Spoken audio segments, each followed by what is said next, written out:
The candles, have they all disappeared? I told her she would find the nice things of London without the horrid streets that depress one so."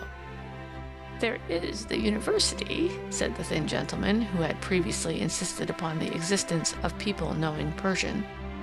"I know there are Moors there because I read about them in a book the other day," said Katharine. "I am grieved and amazed at the ignorance of my family," Mr. Hilbery remarked.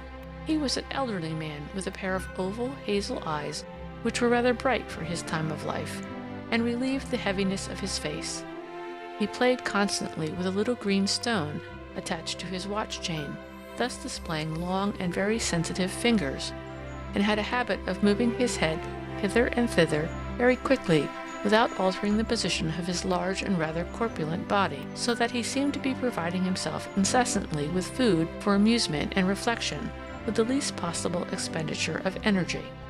One might suppose that he had passed the time of life when his ambitions were personal, or that he had gratified them as far as he was likely to do, and now employed his considerable acuteness rather to observe and reflect than to attain any result. Katharine, so Denham decided, while Mr. Fortescue built up another rounded structure of words, had a likeness to each of her parents, but these elements were rather oddly blended. She had the quick, impulsive movements of her mother, the lips parting often to speak and closing again, the dark oval eyes of her father brimming with light upon a basis of sadness, or, since she was too young to have acquired a sorrowful point of view, one might say that the basis was not sadness so much as a spirit given to contemplation and self-control.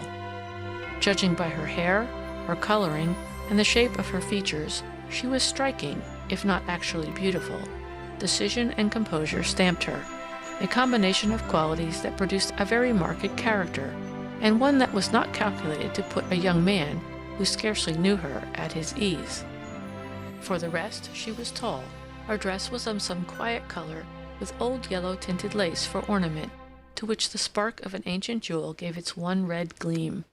Denham noticed that, although silent, she kept sufficient control of the situation to answer immediately if her mother appealed to her for help, and yet it was obvious to him that she attended only with the surface skin of her mind.